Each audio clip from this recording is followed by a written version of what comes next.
మీ జీఐఈటీ ఇప్పుడు జీజేయుగా మారింది. 2000కు పైగా ప్లేస్మెంట్స్, ఐపీఎం, కేపీఎంజీ వంటి సంస్థలతో ఇంటిగ్రేటెడ్ కోర్సులు, యూపీఎస్సీ కోచింగ్, అడ్మిషన్లు ఓపెన్. దేశవ్యాప్తంగా బీజేపీ బలం పెరుగుతున్నటువంటి నేపథ్యంలో ఇప్పుడు అనూహ్యంగా నిన్న వచ్చినటువంటి ఉప ఎన్నికల ఫలితాలు బీజేపీకి ఒక రకంగా షాక్ ఇవ్వబోతున్నాయా?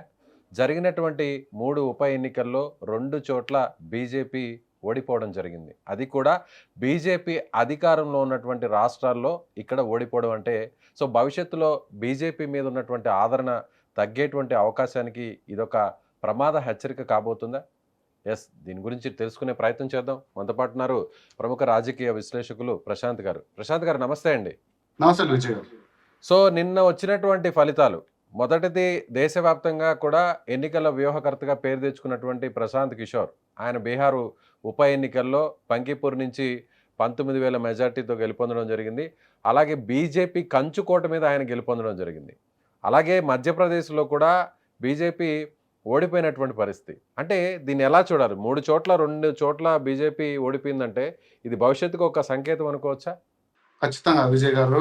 రెండో వారం ఇది వరుసగా బీజేపీకి డిసప్పాయింటింగ్ వీక్. నిరుత్సాహంగా లాస్ట్ వీక్ చూసుకుంటే ధర్మేంద్ర ప్రధాన్ గారి రాజీనామాతోటి ఒక అత్యంత నిరుత్సాహపడిన బీజేపీ అగ్రనాయకత్వానికి, బీజేపీ పార్టీ క్యాడర్ వర్గానికి ఈ వారం కూడా అంతగా నిరుత్సాహపరిచే న్యూసే వచ్చింది. డెఫినెట్ గా 3 రాష్ట్రాల్లో ఈ ఉప ఎన్నికలు జరిగిన 3 రాష్ట్రాల్లో కూడా బలమైన రాష్ట్రాలు, బీజేపీకి అధికారంలో బలంగా ఉన్న రాష్ట్రాలు గుజరాత్, మధ్యప్రదేశ్, బీహార్. సో అందులో ప్రధానంగా బీహార్లో బంకీపూర్ కాన్స్టిట్యుయెన్సీ అంటే ఇప్పుడు లేటెస్ట్ ఎక్స్ ఎమ్మెల్యే ఎవరైతే ఉన్నారో బీజేపీ జాతీయ అధ్యక్షుడు 50,000 మెజారిటీతో బీహార్ అంటే బీజేపీకి కంచుకోటగా ఉన్న ఒక కాన్స్టిట్యుయెన్సీ, 50,000-60,000 మెజారిటీతో రీసెంట్ ఎలక్షన్స్ లో గెలిచిన ఒక కాన్స్టిట్యుయెన్సీని ప్రశాంత్ కిషోర్ రాజకీయ వ్యూహకర్త మొట్టమొదటిసారిగా నిలబడి గెలుపొందడం అనేది బీజేపీకి డెఫినెట్ గా ఇది ఒక చెంపపట్టే. అంటే వాళ్ళ ఆరోపణలు చాలా ఉండొచ్చు, ఇది ఆర్జేడీ తేజస్వి యాదవ్ నెక్సస్ అయి ఉండొచ్చు అని, ఏదైనా కూడా రిజల్ట్ అనేది డెఫినెట్ గా బీజేపీకి వెరీ డిసప్పాయింటింగ్. అలాగే మధ్యప్రదేశ్ లో కూడా దాతి అనే ఒక కాన్స్టిట్యుయెన్సీలో అది కూడా బీజేపీ కంచుకోటగా ఉన్న మధ్యప్రదేశ్ రాష్ట్రంలో బీజేపీ అంటే వెరీ స్ట్రాంగ్ హోల్డ్ గా ఉన్న టైంలో అలాగే ముఖ్యమంత్రిపై వస్తున్న ఆరోపణలు, అంటే ముఖ్యమంత్రిపై చాలా మంది ఒక వర్గం నిరుత్సాహం వ్యక్తపరుస్తున్న టైంలో ఈ కాన్స్టిట్యుయెన్సీ ఓడిపోవడం కూడా బీజేపీ డెఫినెట్ గా ఒక రకమైన బ్యాక్ స్టెప్, ఒక రకమైన ఆలోచనలో చేసినట్టు అనుకోవచ్చు. ప్రశాంత్ గారు, కాంగ్రెస్ పార్టీ పని అయిపోయింది, కాంగ్రెస్ పార్టీ ఇక పూర్తి స్థాయిలో ఎక్కడ కూడా కనిపించదు, ఎక్కడ అంతా కూడా కాషాయమయం అయిపోతుంది, లేదంటే రీజనల్ పార్టీస్ హవా మాత్రమే ఉంటుంది బీజేపీ కాని చోట అంటూ మనం అందరం కూడా ఊహిస్తూ వచ్చాం. కానీ అనూహ్యంగా అధికారంలో ఉన్నటువంటి మధ్యప్రదేశ్లోనే కాంగ్రెస్ పార్టీ అభ్యర్థి ఇక్కడ బీజేపీ మీద గెలిచారంటే బీజేపీ వ్యతిరేక పవనాలు అనేవి ఈ నీట్ ఉద్యమం తర్వాత స్టార్ట్ అయ్యే మెల్లగా అనుకోవచ్చా? అంటే ఇప్పుడు రెండో వీక్ స్ట్రైట్ డిసప్పాయింటింగ్ వీక్ అని చెప్పాను కదా, దాని ఇంపాక్ట్ కనపడుతుంది మనకి. ఏదైతే జంజీ ఉద్యమం, నీట్ పేపర్ లీక్, యువతలో ఉన్న ఒక రకమైన అన్రెస్ట్ అనేది మనకు రిజల్ట్స్ రూపంలో కనపడుతుంది. అలాగే బీజేపీ స్ట్రాంగ్ హోల్డ్ ఉన్న స్టేట్స్ లో కూడా ఇంటర్నల్ లుకలుకలను కూడా బయటపడుతున్నాయి. చీఫ్ మినిస్టర్ క్యాండిడేట్స్ మీద ఉన్న ఏదైతే డిసప్పాయింట్మెంట్ కావచ్చు, లోకల్ పాలిటిక్స్. ఇప్పుడు మీరు మధ్యప్రదేశ్ తీసుకున్నారంటే ఆ సీటు ఏదైతే ఇప్పుడు దాది కాన్స్టిట్యుయెన్సీలో అందులో సీట్ ఆశించి భంగపడ్డ నితిన్ మిశ్రానో ఏదో పేరు ఉందండి, ఒక మినిస్టర్ ఉన్నారు. సో 3 times ఎమ్మెల్యే, తను సీట్ ఇవ్వకపోతే ఓపెన్ గా కూడా అతను ఆపోజిట్ క్యాంపెయిన్ చేశాడు, ఒక ఎక్స్ మినిస్టర్. సో అది కూడా జరిగిన సందర్భం. మళ్ళీ తర్వాత బీజేపీ వారు బుజ్జగించడం, లేటెస్ట్ గా ఎలక్షన్స్ కి రావడం లాంటివి జరిగాయి. సో అంటే ఒక రకమైన స్ట్రాంగ్ డిసిప్లైన్, స్ట్రాంగ్ హోల్డ్ ఉన్న బీజేపీ అగ్రనాయకత్వం చిన్న చిన్న ఒక కాన్ఫ్లిక్ట్స్ ని కూడా సాల్వ్ చేసుకోలేక, పార్టీలో ఉండే క్యాడర్ ని దగ్గరికి తీసుకోలేక దీన్ని లాస్ కావడం ఒకటైతే, మనందరికి కూడా తెలుసు ఎటువంటి బై ఎలక్షన్స్ వచ్చిన ఏ రాష్ట్రాల్లో కూడా అప్పుడు రూలింగ్ పార్టీస్ డెఫినెట్ గా రిటైన్ చేసుకోవడం, అది ఎంత దూరం వెళ్తుందో మనము ఆంధ్రప్రదేశ్ లో కానీ తెలంగాణలో కూడా చూసాం. అధికార ప్రభుత్వం ఎంత దూరమైనా వెళ్ళి ఆ పార్టీ సీట్ ని రిటైన్ చేసుకోవడానికి ప్రయత్నిస్తుంది. అటువంటి టైంలో బీహార్ తన అధికారంలో ఉన్నటువంటి రాష్ట్రాలే కాకుండా అధికారంలో లేని రాష్ట్రాల్లో కూడా బీజేపీకి సంబంధించినటువంటి పెత్తనం చెలాయించడానికి చాలా చోట్ల ప్రయత్నిస్తుంది. అలాంటిది సొంత రాష్ట్రాల్లోనే ఓడిపోయే పరిస్థితి వచ్చిందంటే దేనికి సంకేతం అనుకోవచ్చు ఇది? ఖచ్చితంగా. అది మనం 2024లో దాదాపుగా బీజేపీ మెజారిటీ సీట్లు సాధించలేక, జేడీయూ తర్వాత టీడీపీ బలంతోటి అధికారంలోకొచ్చిన బీజేపీ దాదాపు అపజయాన్ని రుచి చూసే టైం. అంటే కాంగ్రెస్ పనయిపోయిందని దేశం మొత్తం గూడా చేతులు దులిపేసుకున్న టైంలో దాదాపు 100 సీట్లు సాధించి, యూపీఏ ద్వారా తిరిగి మేము ప్రధాన ప్రతిపక్ష స్థానాన్ని సాధించి, కాంగ్రెస్ మేము గూడా రేస్‌లో ఉన్నామంటూ 2024 ఎలక్షన్స్ ఏదో వచ్చాయో దాన్ని నాకు తెలిసి బీజేపీ మర్చిపోదని నేను అనుకుంటున్నాను. వాళ్ళు ఏదైతే 2/3 మెజారిటీ వైపు 400 సీట్స్ వైపు ఏదైతే టార్గెట్ చేశారో 2029కి టార్గెట్ చేశారో వాటికి చాలా దూరం జరుగుతున్నారని మాత్రం నేను చెప్పగలను. సుదూరం జరుగుతున్నారు. ఎందుకంటే జంజీ ఉద్యమం ఒక చిన్నదిగా జరగలేదు. ఇప్పుడు ఆహ్, ఇతర రాష్ట్రాల్లో కూడా పేపర్ లీక్స్ మీద ప్రతి ఒక్కరు కూడా నిర్భయంగా రోడ్ల మీదకి వస్తున్నారు. ప్రభుత్వం ఏదైతేనా సరే రాష్ట్ర ప్రభుత్వం గాని, కేంద్ర ప్రభుత్వం గాని హక్కుల కోసం పోరాడే టైంలో తర్వాత తమిళనాడులో విజయ్ గారి విజయం ఏదైతే ఉందో కొత్త రాజకీయానికి నాంది. అలాగే ఇప్పుడు బీహార్‌లో ఉన్న జేఎస్‌పీ పార్టీ, ప్రశాంత్ కిషోర్ పార్టీ కూడా ఒక విజయం. కొత్త తర రాజకీయం కూడా ఇవన్నీ కూడా రాబోతున్నాయి కాబట్టి 29 ఎన్నికలనేది ప్రధానంగా 14, 19, 24 లాంటి ఎన్నికలు కావు. యువత ప్రధాన భూమిక పోషించి వారి సమస్యలను అడ్రెస్ చేయకుంటే ఎవరినైనా అధికారంలోకి దించేస్తాము. అలాగే కొత్త తరగా రాజకీయాలు చేస్తే ప్రజలు కూడా cost based politics, money based politics, power based politics నుంచి బయటికొచ్చి విజయ్ లాంటి ఒక క్లీన్ లీడర్‌ని అంటే బ్యాక్‌లాగ్ లేని లీడర్‌ని మేము గెలిపిస్తాం. 108 సీట్లు అందించి అంటే వెరీ ఎడ్యుకేటెడ్ అంటే వెరీ ఫార్వర్డ్ ప్రోగ్రెసివ్ థాట్స్ ఉన్న స్టేట్ అండి తమిళనాడు. సో అటువంటి రాష్ట్రాల్లో కూడా విజయ్ లాంటి ఒక నాయకుడు వచ్చాడంటే ఇతర రాష్ట్రాల్లో కూడా డెఫినెట్‌గా వచ్చే అవకాశం ఉంది. మీరు ఇంకొకటి గమనిస్తే విజయ్ గారు ఇక్కడ జంజీ ఉద్యమం జరిగిందని దాంట్లో ప్రధాన సపోర్ట్ చేసిందంతా కూడా నార్త్ ఇండియా నుంచే వచ్చారు. సౌత్ ఇండియా నుంచి చాలా తక్కువ మంది వెళ్ళారు. అంటే నార్త్ ఇండియాలో బీజేపీ అనేది ఒక ఆయుపట్టు. బీజేపీలో నార్త్ ఇండియా రాష్ట్రాల ద్వారానే బీజేపీ అధికారంలోకి వస్తుంది. అది మనందరికి కూడా తెలుసు.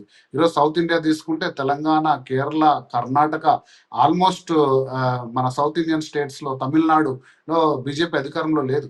మీరు చూసారంటే కూడా బీజేపీ మొత్తం కూడా నార్త్ ఇండియన్ మీద డిపెండ్ అయితే మరి అటువంటి నార్త్ ఇండియాలోనే బలమున్న మధ్యప్రదేశ్ తర్వాత బీహార్ లాంటి రాష్ట్రాల్లోనే వాళ్ళకు అపజయాలు ఎదురయ్యాయంటే బీజేపీ డెఫినెట్గా ఇది సెల్ఫ్ రిఫ్లెక్షన్ చేసుకోవాలి.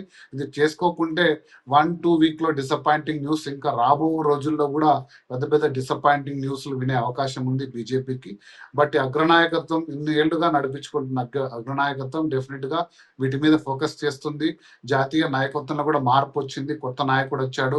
పార్టీలో మరి ఇంటర్నల్ గా మార్ ఉన్నటువంటి ప్రాబ్లమ్స్ తో పాటుగా జియో పొలిటికల్ గా ఉన్నటువంటి కొన్ని ఇష్యూస్ కూడా ఇప్పుడు బీజేపీ మీద ఆ ఇంపాక్ట్ చూపిస్తున్నాయి అనుకోవచ్చా? అంటే రీసెంట్ గా ఇరాన్ కి సంబంధించినటువంటి యుద్ధం ద్వారా పెరిగినటువంటి ధరలు కావచ్చు, గ్యాస్ వల్ల, అలాగే పెట్రోల్, ఇలా అనేక రకాల సమస్యలతో సాధారణ ప్రజలు కూడా ఇబ్బందులు ఎదుర్కొన్నారు.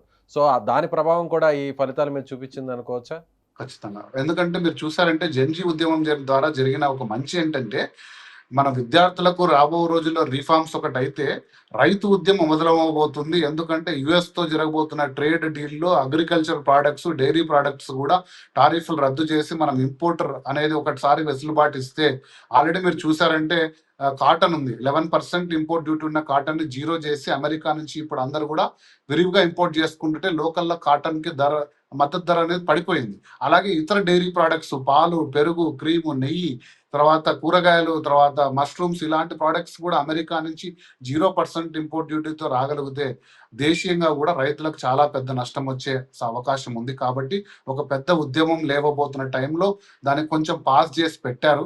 కాకపోతే ఈ యూఎస్‌తో చేసుకున్న ట్రేడ్ డీల్ మొత్తం కూడా దేశానికి చాలా అంటే డెఫినెట్‌గా ఇది ఎవరికి కూడా నచ్చట్లేదు. అంటే ఈ జరగబోతున్న వాళ్ళతో అంటే ట్రంప్ చెప్తున్నట్టు ఆడుతున్న ట్రేడ్ డీల్స్ ఏదైతే ఉందో అది భారతదేశానికి మంచి చేస్తాయని ఎవరు కూడా నమ్మట్లేదు. అంటే ఎడ్యుకేషనలిస్ట్ నమ్మట్లేదు, రైతులు నమ్మట్లేదు. కాబట్టి దాన్ని టెంపరరీ పాస్ చేసినా కూడా ఎక్కడో ఒక మూలన భయం ఉంది. అంటే యూఎస్‌తో మనము ఇప్పుడు 25% గ్యాస్ రిజర్వ్స్‌ని ఇంపోర్ట్స్‌ని కూడా మనం మిడిల్ ఈస్ట్ నుండి షిఫ్ట్ చేయబోతున్నాం. ఆఫ్‌కోర్స్ ఈ స్ట్రెయిట్ ఆఫ్ హార్మోజ్ యుద్ధాల భయం వలన మనకు మంచి జరగొచ్చు. కానీ యూఎస్ మీద ఓవర్ డిపెండ్ అయిపోతున్నాము. ప్రధానంగా 2014 నరేంద్ర మోడీ అధికారం వచ్చిన తర్వాత మనం యూఎస్ చెప్పుచేతుల్లోకి వెళ్ళిపోయాము. వాళ్ళు చేయమంది చేస్తున్నాము. రష్యాతో ఆయిల్ పెట్రోల్ దిగుమతులు కట్ చేయమంటే కట్ చేశాము. యూఎస్ ద్వారానే మిలిటరీ ఎక్విప్మెంట్ ఇంపోర్ట్ చేసుకుంటున్నాం. సో ఇవన్నీ కూడా నిశ్చితంగా గమనిస్తున్నారండి దేశ ప్రజలందరూ కూడా. మనం ఎలా యుఎస్ చెప్పినంత ఆడుతున్నాము, యుఎస్ఏ మనకేం మంచి ఫ్రెండ్ ఏం కాదు. ఎప్పుడు కావాలంటే అప్పుడు పాకిస్తాన్తో దోస్తీ చేస్తుంది. అస్సీం మునీర్కి వైట్ హౌస్ లో ఆతిథ్యం ఇచ్చిన యుఎస్ తోటి ఇంత చేయడం అనేది కూడా ఎవరికి నచ్చట్లేదు. సో కాబట్టి అంతర్జాతీయ ప్రశాంత్ కిషోర్ గారు స్ట్రైట్ గా ఒక క్వశ్చన్ అంటే ఇప్పుడు బీజేపీ పవర్ తగ్గడం అనేది చూస్తే ఆ రాష్ట్రాల్లో ఉన్నటువంటి అధికారంలో ఉన్న ఆ నాయకుల మీద ఉన్నటువంటి వ్యతిరేకత వల్లే బీజేపీ ఇలాంటి ఫలితాన్ని ఎదురు చూసింది అనుకోవచ్చా, లేదంటే మోడీ చరిష్మా జాతీయ నాయకత్వం మీద ఉన్నటువంటి ఆ నమ్మకం భరోసా కూడా కాస్త సన్నగిలింది అనుకోవచ్చా ఈ ఫలితాన్ని బట్టి చూస్తే? 100% ఇది అగ్రనాయకత్వం మీదే ప్రశ్న అండి. ఎందుకంటే బీజేపీ రెండు రాష్ట్రాల ముఖ్యమంత్రులు ఎవరు కూడా కరిష్మా ఉన్న నాయకులు ఎవరు కారు.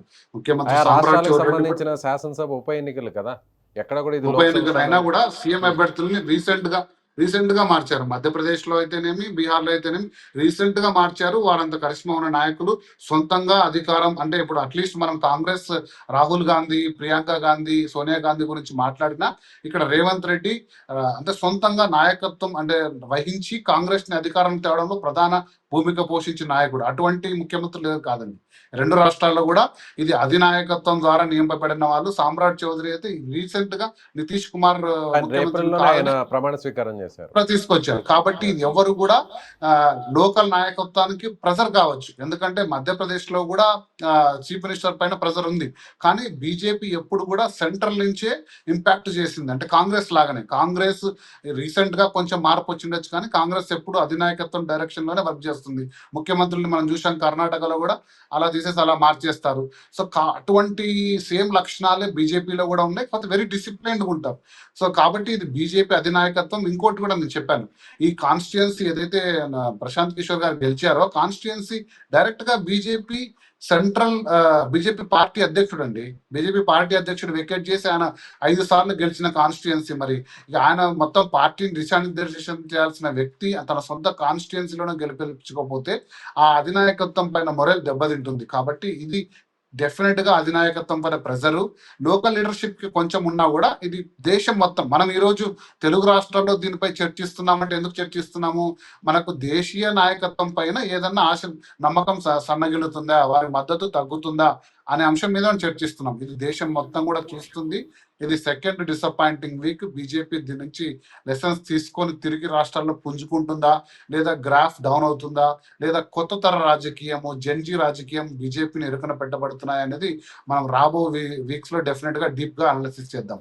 రైట్ అండి, thank you sir, thank you so much. So ఇది విశ్లేషకులు ప్రశాంత్ గారు చెప్తున్నట్టుగా ఖచ్చితంగా బీజేపీ మీద ఉన్నటువంటి వ్యతిరేక పవనాలు బలపడడం వల్లే ఇవాళ జరిగినటువంటి బైపోల్లో బీజేపీకి 3 చోట్ల 2 చోట్ల ఓటమి వచ్చినటువంటి పరిస్థితి. సో జంజీ ఉద్యమం ఇంపాక్ట్ అనేది ఖచ్చితంగా పడింది కాబట్టే ఈ స్థానాల్లో బీజేపీ అభ్యర్థులు ఓటమికి ప్రధాన కారణాలుగా మారే. అలాగే బీజేపీ అధినాయకత్వం మీద ఉన్నటువంటి నమ్మకం కూడా సన్నగిల్లుతుంది. సో ఆ నమ్మకాన్ని విశ్వాసాన్ని కోల్పోవడం బట్టే ఇవాళ బీజేపీ ఇలాంటి ఫలితాలను చవి చూడాల్సినటువంటి పరిస్థితి వచ్చిందని అంటున్నారు. ఒకవేళ బీజేపీ దీన్ని సరిదిద్దుకొని భవిష్యత్తులో ముందుకు వెళ్ళకపోతే రాబోయేటువంటి ఎన్నికల్లో మరింత చేదు అనుభవాన్ని కూడా ఎదురు చూడాల్సినటువంటి పరిస్థితి వస్తుందని ఆయన అంటున్నారు. సో ప్రశాంత్ గారి అభిప్రాయాన్ని మీరు ఏకీభవిస్తున్నారా, వ్యతిరేకిస్తున్నారా? బీజేపీ చరిష్మా అలాగే ఉందా, తగ్గిందా?